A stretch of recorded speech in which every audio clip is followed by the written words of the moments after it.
So, today we're interviewing your number one. Is it on? It is on. Okay.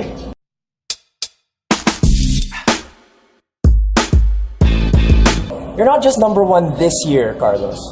You are number one in the history of the University Student Council. Until next year. So, first question. This makes no sense. How did you clearly cheat your way to this victory? I spoke the truth. I think in a time where people are expecting constructed messages and packaging and all that, it takes a lot of guts to go in there and just say that this is what I think is going on, this is what I feel is going on, and if you resonate with that, then please come and join us. That's actually all that we did. What for you, what's the priority going into the next year? What do you want to achieve? Like, what's at the top of the list? Well, the Makiugnay campaign was all about finding ways to listen to the students, the entire student body. I'm sure as a council, we would have our own list of agendas that we would want to push this year. My advocacy, however, is student participation. So the first thing on my list is finding ways to create avenues, to create platforms for insight from all students to come in and find a way to really gather their concerns from the grassroots, so we bring it up. I've always said this in campaign, I don't pretend to know what the students want. I have an idea. If you ask me, one of the things that we want to be able to look at is, number one, from the outside, what's going on with the Duterte administration. We have a lot to follow up with them, the war on drugs, agrarian reform, the things that they're planning to do with infrastructure, so on and so forth. Here in the university, there's discourse about the Magna Carta.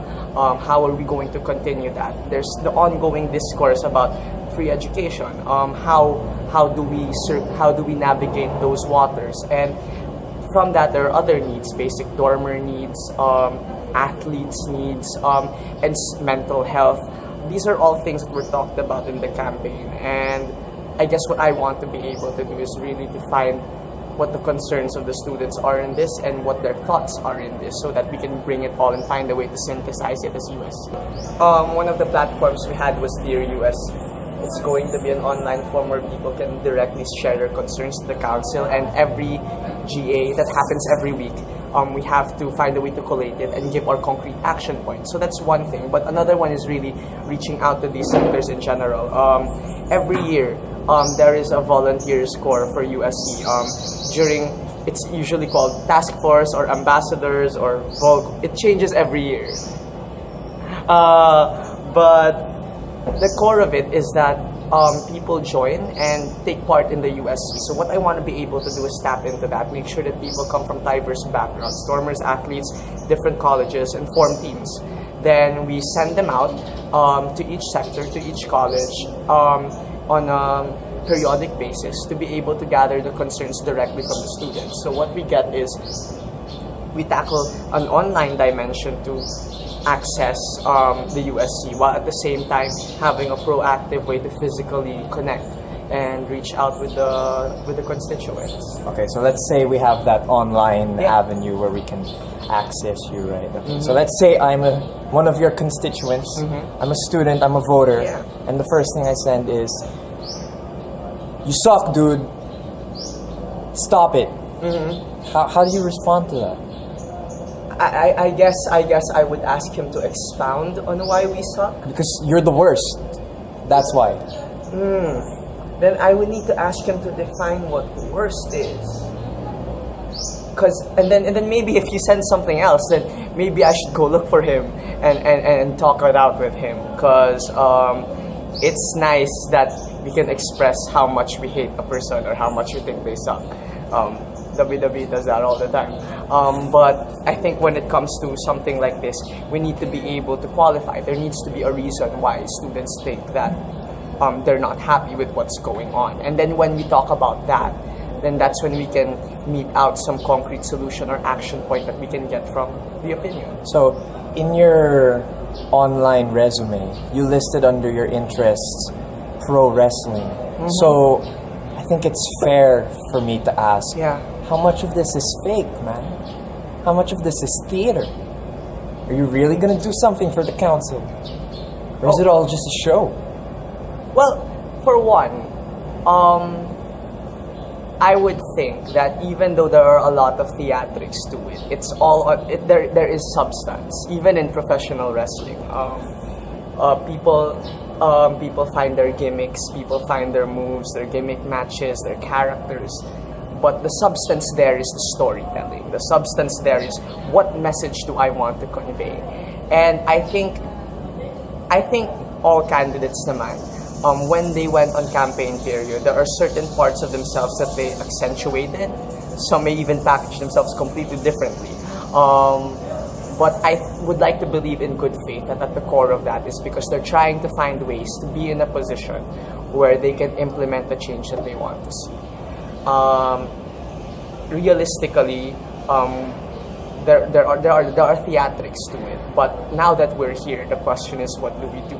And I guess what I can promise from my track record is I will do something. I will do everything that I can to make these things happen.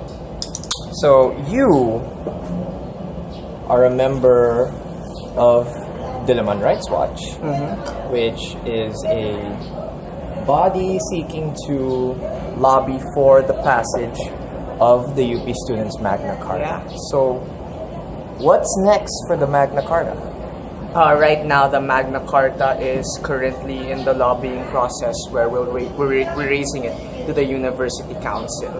So, of course, the University Council has various professors. So what we're trying to do now is work with the local college councils or any representative organizations in the Diliman's Rights Watch to be able to engage the professors about the need for the document and to be able to show them that this is something that the students want, and in the hope that we can gather their votes for the UC. Afterwards, it goes to the BOR, and we're going to see how that plays out. But right now, we're doing it a step at a time. The thing about the Diliman's Rights Watch is the main job of the RW is to make sure that the Magna Carta remains a relevant discourse in the university, to make sure that the consciousness of the document is up, to make sure that we find ways to get to every student the need for such a document, and also find a way to address any concerns that will come up. Because I think one of the things that will convince the professors, if they see the clamor from the student body, that this is something that they want. So we need to make sure that the discourse is up there. And I think primarily, that's one of the biggest functions of the Diliman's Rights Watch. If you want to join, not too late. Realistically speaking, though, how much of what's in it now will remain by the time it gets to a point where it will or could be passed by the BOR? When we were making the Magna Carta during the Magna Carta drafting, we had all students represented, while at the same time we also had the Committee on Legal Style. I'm not a law student, but we had a committee that made sure that everything in the Magna Carta was coinciding with current laws and systems right now. Making sure that while not losing the essence of the Magna Carta. So we're sure at the very least that from a legalist perspective that it's mostly sound. It's not going to contradict anything, yet at the same time it's going to encapsulate some things that we don't have explicitly claimed right now. So in terms of feasibility, in terms of the legal document, I think we're pretty good on that. We have some of the best law students back then and now working on it, and I think on that end we're sound. So I really think that most of it, if not all of it, are things that can really get passed. So it's just a matter of really lobbying it. Yeah, but why do you want to surrender our rights, though? I don't really think we're surrendering our rights. In the status quo, these are things that are already happening.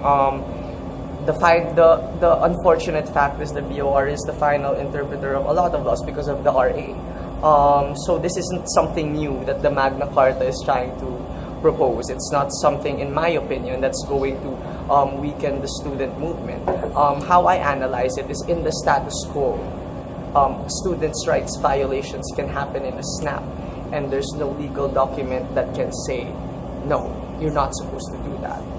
with the Magna Carta, if it gets passed, we have a document acknowledged by the entire community that encapsulates what our rights are as students, which gives us teeth when we say that when this violation happens, we can say that this shouldn't happen. And what do we have to prove for that? We have the Magna Carta.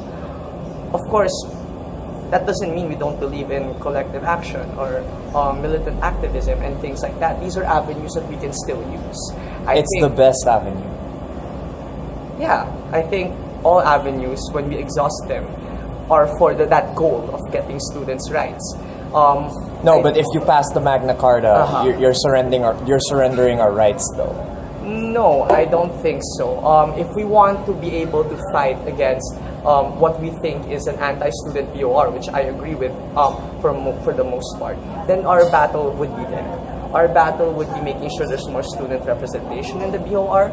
Perhaps our battle would be finding a way to change the RA that makes the BOR the final interpreter. That's something that needs to be discussed.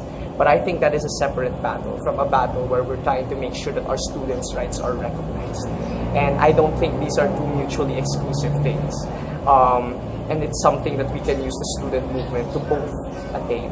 And I think in the end goal, when we have a Magna Carta that legally says what our rights are, that complements the admitted power and potential of the student movement, we're in a much better place in the future than we are now.